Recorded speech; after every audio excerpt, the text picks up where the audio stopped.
Rejoignez Benoît Dutrisac en temps réel par courriel. Dutrisac@commercialcube.radio. Ça va brasser. C'est surprenant. Ça, pour moi, on rate un peu la cible. Mais c'est quand même fascinant. Vous êtes plus notre champion. Stéphanie Touga. On a voté, mais oui.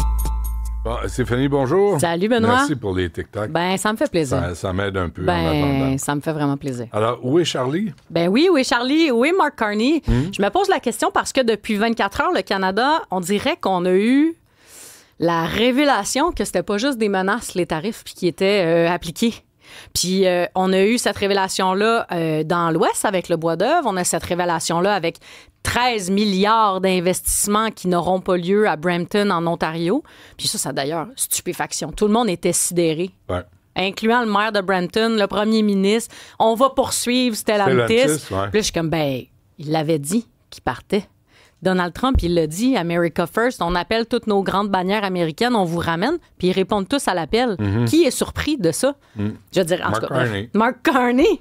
Puis je dis, où Le maire est-il? de Brampton, là. Oui, l'ancien chef conservateur de l'Ontario, Brown, Patrick Brown, Patrick de son Brown, petit nom. qui est une tarte finie. Ben, c'est parce que je comprends pas. On le savait que ça s'en venait. Ah on oui. dirait que là, ça fait 7 mois que Mark Carney est élu. Ça fait 7 mois qu'on se dit, ben non, il va sauver meubles. Mais que ça fait 7 mois que Donald Trump, il dit, ben non, les tarifs sont là pour rester. Il l'a dit Ouais. dans le bureau ovale la semaine passée. Ouais. Les tarifs sont là pour rester. Il a pas On levé va les- rappeler les compagnies américaines à la maison. Il a pas levé T'as les beau coudes, lever hein? les coudes au maximum, le plus haut possible. On a la vidéo Euh, de Mark Carney qui danse avec sa femme, Elbows Up. Elbows up, mais Il c'est nous parce que... a-tu rempli, lui, là? Ben, c'est parce qu'on dirait que là, on se rend compte, tu sais, c'est 5000 emplois qualifiés, de bien payés, Ben qui oui. ne seront pas dans le sud de l'Ontario, qui seront en Illinois, qui seront pas là à Windsor à côté, que Non. tu dis, ah, ben, tu sais, Traverse le pont. tu traces le pont au pire, parce qu'il y a ça en Ontario. Hein. Ouais. L'économie du sud de l'Ontario puis le nord des États-Unis est extrêmement imbriquée. Là. Ça, c'est le geste officiel pour un imbriqué. Imbriqué. OK. Il y a des années où ça allait super bien à Windsor et ça allait donc mal à Détroit sur le plan d'économie. Et l'année suivante, il y avait comme un basculement. Ah oui. Tu sais, c'est à ce point-là que les économies sont imbriquées. Mais moi, j'aurais aimé ça voir Mark Carney hier. Là, Mark Carney, il danse là, avec sa femme. Elbows Up. C'est-tu l'affaire la plus imbécile que tu as jamais vue de ta vie? Ben, Moi, c'est dans le en top. politique, là, C'est dans le top, en tout cas. Là. non, mais en politique, là, quelque chose qui veut rien dire, Ouais. puis qu'il a promis d'aller négocier le petit banquier, puis finalement, il se fait virer Ben, de bord on comme un dirait que malpropre. c'est ça. Ben, deux choses. Un, on dirait qu'il réalise que c'est difficile de gouverner. Parce que la diplomatie, lui, c'est un ancien diplomate, c'est un ancien banquier. Tu es dans une position où, si tu échoues au pire, mais là, tu es premier ministre d'un État du G7, puis tu es en train d'échouer. Puis je pense qu'il trouve ça difficile. Puis deux, hier, il était où? Pierre Poilievre, il était partout. Sur le terrain, avec les syndicats, le monde de l'automobile. Il a écrit une lettre dans le National Post. Il était là. Il répondait. Doug Ford était sur le terrain, conférence de presse. Qu'est-ce qu'on fait face à Donald Trump? Où était Mark Carney? Ouais. Si quelqu'un l'a vu, là, Pratiquer sa ça danse. serait pas pire. Parce que, honnêtement, qu'est-ce qu'on va faire, là? OK. On se fait juste ramasser. Regarde, tu vois, moi, je suis là pour aider. Ouais. T'es là pour aider? Ouais, Aider qui? fait que l'usine, là, Ouais. de Stellantis, là, Ouais. c'est à Brampton, en Ontario. Ouais. Qu'est-ce que ça prend à Brampton, en Ontario? Une école de formation pour chauffeurs de poids lourds. OK. Parce que le chauffeur Inc., c'est là. OK. Où tu as toutes sortes de taouins qui sont derrière des 10 roues. Ah, puis qui c'est là que causent tu des t'en allais. accidents. Hey, je te suivais pas, on dirait. Mais OK, ouais. utiliser au moins cette usine-là pour former les... Non, Ben, j'essaie ou de- genre, enlever tarif ces voitures électriques chinoises, puis shipper une usine de voitures électriques chinoises à faible coût à Brampton. Ben oui, ça, ben c'est oui. quand même une autre option, Puis ou ça, sud-coréenne. et ça, c'est un beau doigt dans ça. C'est une excellente idée.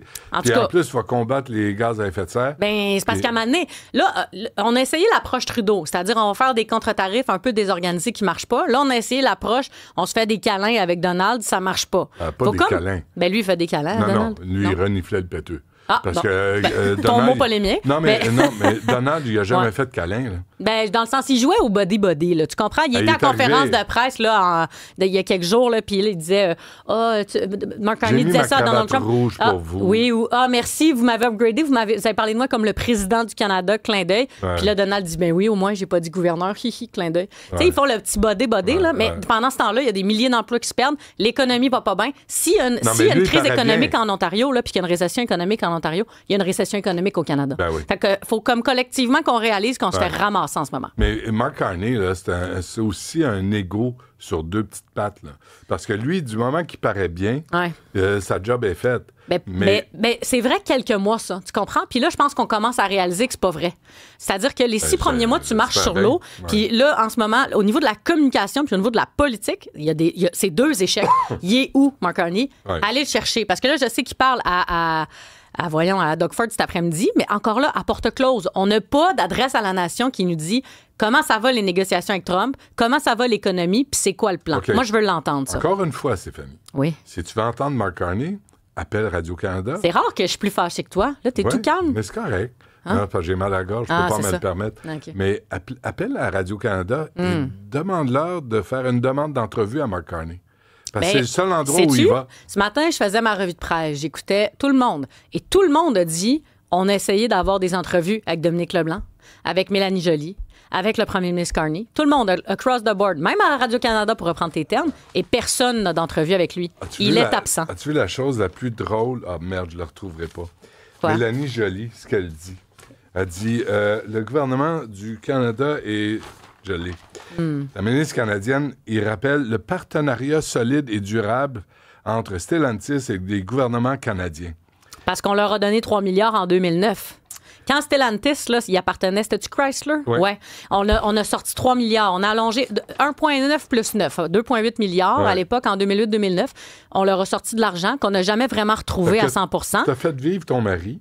Il te quitte pareil. Ouais. Ses valises sont faites. Il a déjà emménagé chez sa nouvelle blonde américaine. Tu dis, regarde comment on s'aime encore. Puis là, elle a dit, notre relation est solide et durable. C'est ça. Mélanie, allume. Il est parti. Puis c'est que de l'autre côté, elle a dit ça, on s'aime encore. Puis de l'autre côté, il y a d'autres membres du gouvernement qui disent, on va les poursuivre. Et tu dis, qui dit vrai? C'est cohérent. Bref, j'ai hâte d'avoir une vision un petit peu plus claire là, du côté d'Ottawa. Alors, pas où est Charlie, mais où est Carney? Où est Carney? Parfait, on le cherche, on le trouvera peut-être un jour. J'espère. Ouais, la petite guerre pour la deuxième place à Québec. À Québec. Ça, c'est tellement intéressant ce qui se passe. Fait que je regarde les sondages, OK? Sondages en début de campagne, Bruno Marchand et Sam Hamad sont au coude à coude. Elbows up. Les coudes bien hauts à 23-22 %. Et depuis, il y a une variation. Bruno Marchand a pris 6 points, il est rendu à 29 et Sam Hamad a perdu 5 points. Et là, pourquoi je te parle des sondages? Pourquoi tu me parles des sondages? Bonne question, merci de me relancer. Sinon, je peux le faire tout seul, mais... Ah, je t'écoute. Puis, pourquoi je te parle des sondages? Parce que Sam Hamad ne fait que perdre des points depuis qu'il a dit « Hey, j'ai peut-être le goût de me lancer à la mairie de Québec. » Et Bruno Marchand, qui fait une campagne correcte, sans plus, là, pas extraordinaire, correct, une bonne campagne. Mais il n'y a pas besoin d'en faire plus. Il n'y a pas besoin. Non, il n'y a pas besoin. En dessous du radar. Exactement. Et depuis qu'il perd des points, qui gagne des points? Oui, Bruno Marchand, mais surtout le troisième, Stéphane Lachance. Puis Stéphane Lachance, pour la petite histoire, petit candidat perdant du Parti conservateur sous la bannière d'Éric Duhaime aux dernières élections. Un peu célèbre inconnu, sauf étant le gars anti-tramway poussé par les radios de Québec. Et là, devient un vrai candidat à être l'opposition officielle. Et Stéphane Lachance a appelé Sam Hamad en disant « Hey, mon Sam, peut-être qu'il faudrait qu'on se coalise, toi et moi, pour faire une opposition pour vrai à Bruno Marchand. » Sam dit « Ni deux, ni deux. Très bonne idée, mon Stéphane. Allons prendre un café pour jaser. » Les deux hommes se rencontrent. Stéphane Lachance lui dit « Ça te tenterait-tu pas d'être mon directeur général de la ville? Tu pourrais te retirer de la course à la mairie. » Sam Hamad, j'imagine, un peu offusqué, de lui dire « Ben non, mais toi, fais-le, retire-toi. » Mais ce qu'ils ne savent pas, là, c'est que Julie Dufour, la mairesse de Saguenay, elle est accusée et reconnue coupable d'exactement ça. Elle est en appel.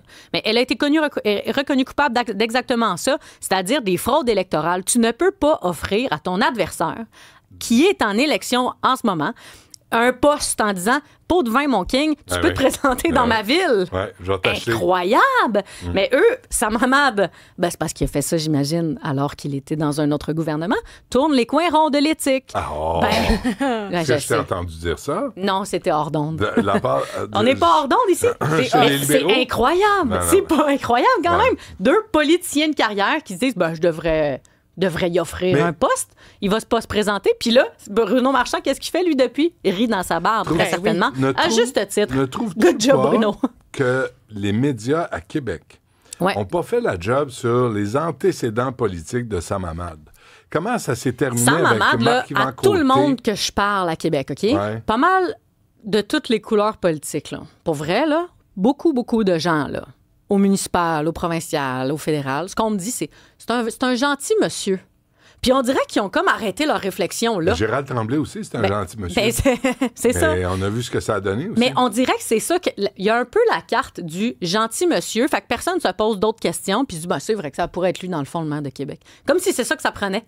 Juste ça. Est-ce que c'est de la paresse? Fascinant, quand même. Est-ce que c'est de la paresse de notre part, des médias, de dire juste un gentil monsieur? Un gentil monsieur, là, porte-close. Il y a Karine Gagnon qui, elle, lui tient tête du journal. Là. Ouais. Elle, d'ailleurs, très bon papier ce matin, c'est elle qui m'a inspiré ma chronique d'aujourd'hui, mais il y a elle qui fait la job. On va être honnête, là, elle écrit sur sa mamade, sur son passé, sur c'est qui ce gars-là, sur les allégations frauduleuses, justement, dont on se parle en ce moment. Puis Bruno Marchand sera, on va mettre un petit 2, là, sera maire de Québec. Et je ne suis pas certaine que sa mamade ne finira pas 3e. Là, l'élection est dans 2 semaines. Si elle avait lieu dans un mois, je te dirais justement un autre 2 piastres que sa mamade termine 3e. Wow, 2 piastres? Je sais, c'est parce que moi, je suis une jeune mère de famille. Hein. Je ne suis pas pleine comme toi. Là. Mais sa mamade pourrait vraiment finir 3e. Ouais. Avec des accusations de fraude électorale, de surcroît. Fait que c'est vraiment une mauvaise décision de se lancer dans cette course à la mairie de Québec, mon bon Sam Hamad. C'est Lachance qui va s'en sortir? Ben, je pense que oui, moi. Peut-être pour les prochaines élections c'est parce que si Bruno Marchand, si la tendance se maintient et que je gagne mon 2 piastres, devient maire de Québec, ce sera 2 mandats. Après 2 mandats, d'habitude, les gens se disent, c'est assez. C'est assez, oui. Petit message à ceux qui sont dans leur 2e mandat dans d'autres paliers de gouvernement. Ouais. Mais d'habitude, les gens se disent, moi, c'est assez. Puis là, qui sera là à attendre? Peut-être un poulain chez Bruno Marchand. Ouais. Mais en face, il y aura Stéphane Lachance, qui sera peut-être chef de l'opposition, qui se sera préparé pendant 4 ans, qui aura l'appui, comme tu allais dire, des radios de Québec, puis qui se sera fait les dents, puis qui aura fait ses classes. Ça va être intéressant à voir aller dans 4 ans, ce gars-là. On souhaiterait presque vivre à Québec, parce que c'est plus intéressant que la course à Montréal. Oui, pour ça. Parce que, sincèrement, on ne parle que de Plessis-Lab à Montréal. Et pour d'autres raisons. Là, je dis pour ça, je me suis réentendu, c'est une très, très belle ville, Québec. Moi, j'ai habité Québec. Ouais. J'y ai fait mes études. Ah oui? J'ai fait mon bac en droit à l'Université Laval. Okay. Belle ville, Québec. Ouais. Mais c'est vrai que la course en ce moment est beaucoup plus intéressante à la ville de Québec qu'à la mairie de Montréal, où c'est franchement plate. Il y a un plan de match pour la ville de Québec. Oui. Ce qu'on ne voit pas ici, à part, tu sais, on entend la piétonisation du Vieux-Montréal.